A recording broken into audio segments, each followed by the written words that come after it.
je viens du bas. J'ai pas commencé par les cabinets ministériels, j'ai pas hérité. Et moi, j'étais dans le public. Je suis issu du public au sens dans la salle. Et j'ai monté tous les échelons. Maintenant, parce que je vais vous dire un truc, moi. Si tous les autres, ils ne s'étaient pas vautrés, ils ne s'étaient pas gourés, c'est pas mieux que moi qui s'est arrivé.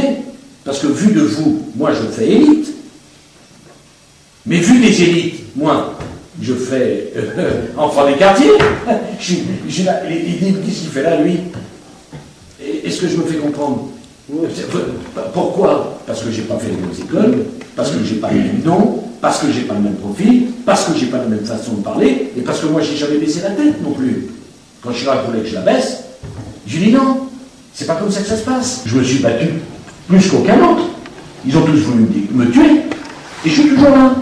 Vous avez installé votre siège de campagne rue d'Anguin dans un endroit qu'on appelle la petite Istanbul, je crois. Est-ce que vous croyez que l'avenir de la France, inéluctablement, c'est la multiplication de petites Istanbul, comme on le trouve aux États-Unis, et comment on fait pour que ça soit pas ça? Parce que c'est ça en réalité. Non, mais c'est ça pourquoi? Parce que la communauté turque, elle s'intègre pas. Ils parlent entre eux, ils se marient entre eux, ils vivent entre eux. De la même façon, pourquoi a-t-on plus de problèmes avec les enfants originaires d'Afrique qu'avec les enfants originaires du Maghreb? Réfléchir à ça. Pourquoi? Eh bien, mon explication, c'est que la famille maghrébine a mieux tenu que la famille africaine. De la même façon, quand je choisis Rachida Dati pour être ma porte-parole, le fait qu'elle soit Rachida, ça compte. Ça n'empêche pas qu'il y en a un canon fou. Et que je l'aime. Comme quand j'ai mis Rachida pour moi, vous voyez le truc, qu'une partie de mes amis me dit, mais t'es fou. Qu'est-ce qu'ils vont penser? J'ai rien à foutre. J'ai rien à foutre ce qu'ils vont penser. C'est ce que moi je pense. Si vous prenez Fofana, les hommes du Fofana, à 24 ans, il y a une vingtaine de brutes qui se trouvent là. On ne devient pas un tortionnaire et un assassin entre 22 et 24 ans.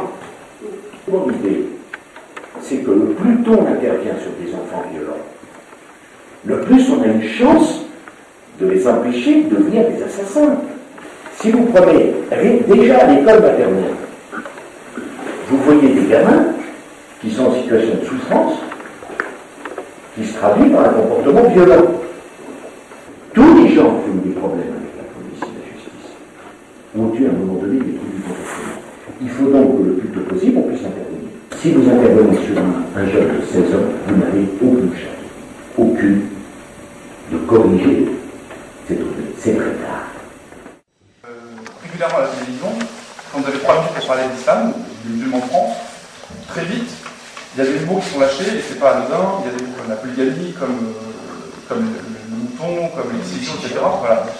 Alors, que si on faisait un exposé de 2 heures sur l'islam, vous abordiez ce sujet-là, ça m'irait, parce que c'est des choses qui existent.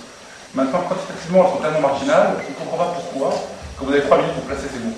Alors, sur l'islam et sur les musulmans, là où je vous rends, où je vous dis, vous avez raison, j'aurais pas dû parler du mouton.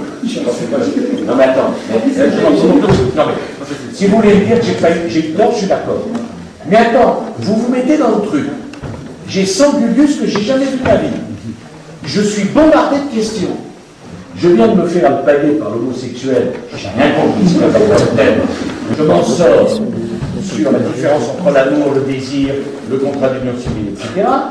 Là-dessus, j'ai l'autre, Harpy, qui me prend 10 millions de téléspectateurs, 2 heures, et nous dit, ah, donc là, mon vieux, vous n'allez pas le dire.